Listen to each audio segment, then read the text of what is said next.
a field. Pushing the pedal down, I shoved my shifter into reverse and willed the force to pull me to the gravel lane not 30 feet from my position. My Audi's engine revved, rocking the car side to side, but though it moved, it didn't progress forward. It sank. Crap, damn it! I thought.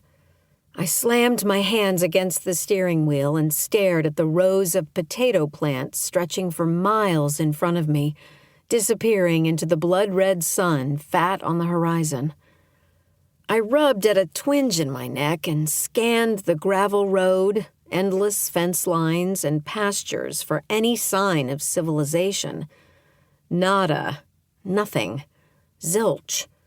With the tractor gone from view, and no houses springing up from this land barren of people, I was on my own.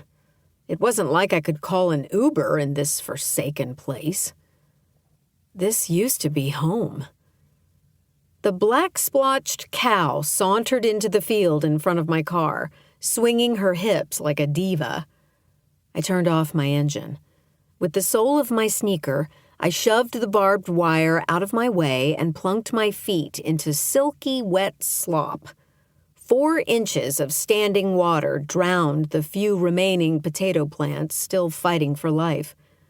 Potatoes, the one crop, aside from corn, that I could identify on sight. I stood and my legs wobbled under me. This was my own fault. If I hadn't been so intent on getting around the tractor, then I wouldn't be in this situation. I should know better than anyone the damage that one thoughtless act behind the wheel can cause. What if the cow had been a jogger? What if I hadn't swerved in time? What if I'd been the one to rob someone of their happiness? The cow plodded around to the back of my car and casually munched on potato vines as if it hadn't just brushed with death. I glared at her. Life often poured spoiled milk on my plans, but this time it had thrown a whole fetching cow in my way. She mooed at me, a vine hanging out of her mouth. Potato vines were toxic to animals. Even I'd gleaned that much information from living here. I fluttered my arms at the black and white cow, but she didn't move.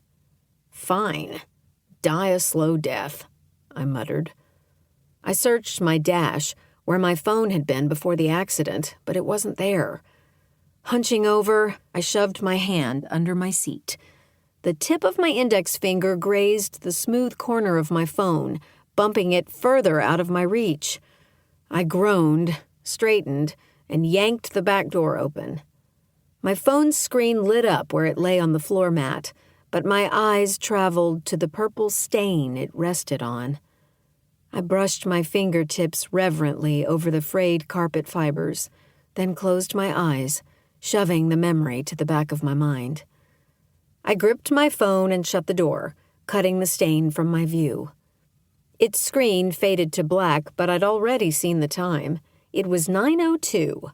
I was officially late. I shoved my phone into my back pocket.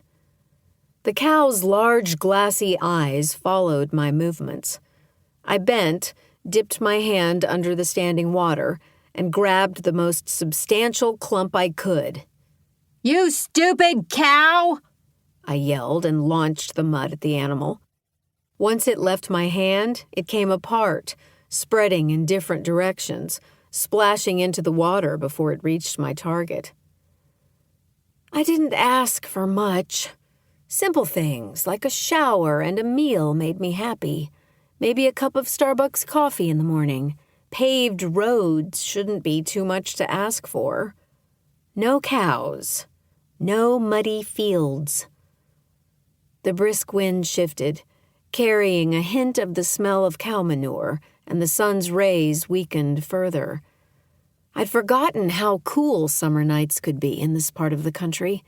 Goosebumps zipped along my legs to the tips of my fingers as my t-shirt and jean shorts were no longer sufficient.